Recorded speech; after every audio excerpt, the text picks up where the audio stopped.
Hello everyone. So for today we'll do a simple example of reflow Flexbox.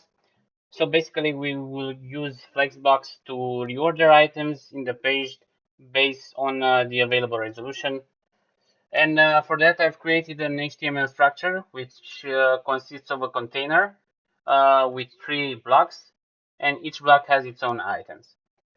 So what we want to do is that on desktop size or larger resolution, we want the block to be aligned with every element to be next to each other. And when we have a lower resolution, such as mobile size resolution, the elements will be ordered like a list, one below another. Um, so for that, this is the initial page. Since those are blocks, they are one below another, but we want to change that. So for that, we'll go into the style.css file, and we'll start working. So we'll declare the container class, which will be on flex container. We want every block, so every child element of the container to be one below another. So we will use flex direction as column, and also we'll add a gap property with 16 pixels. The gap property actually creates space between row and columns in the flex container. But if we want to have different measurements between rows and columns, we can specify directly column gap or row gap, just for you to know. We'll declare the block class as well. We'll say it's a flex container for now, and also the box class, which is a flex container, and I'll explain in a second why we'll do that. Also, I'll add with border, 3 pixel solid back, in order to see them better in the page. I'll also add a bit of radius to the border, 8 pixel. Those measurements are let's say contextual, so it's not mandatory to be 8 pixel. It could have been 16 pixel. It's not relevant.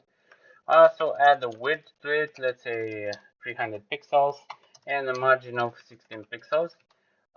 This margin is equivalent to having a gap here of 16 pixels, but I've decided to show you that we can also add a margin to each box. I also want to have justify content here with space around in order to leave a space between elements. Let's save this and go into the page and refresh. So as you can see, now we have all our items. We can see each item by the border. We have the desktop size example that we want, but if I go and lower up the resolution, things stay the same, and we don't want that. We want them to be one below another and have them like a list. But first thing first, what I want to show is how to center horizontally and vertically with Flexbox, and I will center those letters in their container. And to do that, since the box is a flex container, now I have available 2 properties, the justify content and the line items. And we use justify content with the value center in order to center horizontally the content of the container, and line items in order to center the items vertically. We don't actually need that for our elements, but it's nice to know. So now if I go back into the page and refresh, all the items are centered, and that looks better. And now for the thing that's left, we can solve the problem with the proprietary Flexwrap. What Flexwrap does is that it actually instructs how a Flex container renders the items into the page. By default, all items are like a no wrap.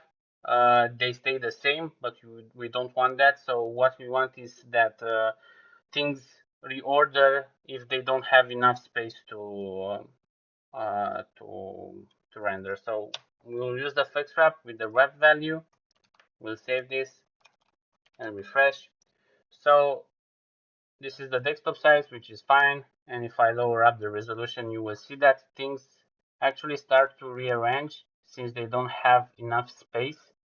See, and now if I go to even lower resolution, things are like a listway. They are in one column with each item below another. So that's what we wanted to get. And yeah, that's how you create a simple reflowable UI with Flex. Thank you.